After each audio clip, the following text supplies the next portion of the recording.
थोड्या वेळापूर्वी government of महाराष्ट्रानं सीईटी सेलच्या ऑफिशियल वेबसाईटवर ग्रुप बी आणि ग्रुप सी ची कॅप राऊंड 1 ची जी काय स्टेट मेरिट लिस्ट होती ना ती अपडेट केलेली आहे।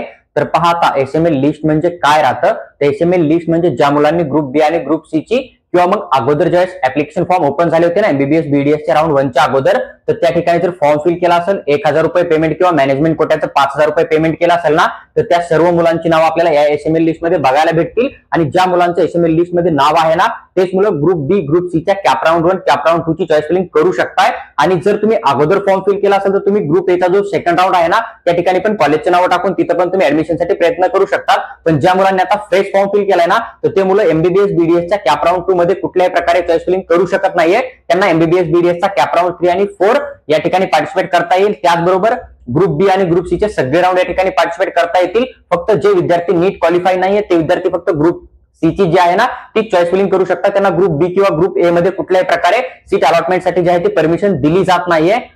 तर ही झाली एसएमएल लिस्ट। आता एसएमएल लिस्टचा अजून एक फायदा होता आपल्याला, एसएमएल लिस्ट मध्ये जेवढा काय आपला कॅटेगरी रँक आहे ना तेवढ्या जर एखाद्या कोर्सच्या कॅटेगरी वाईज सीट येत असतील आपल्या कॅटेगरीच्या तर आपल्याला एक 99% आयडिया लागून जाते की आपल्याला राज्यामध्ये या कोर्सला जे आहे ते स्टेट कोट्यामधून कॅटेगरीच्या फीस मध्ये सीट अलॉटमेंट होऊ शकतं।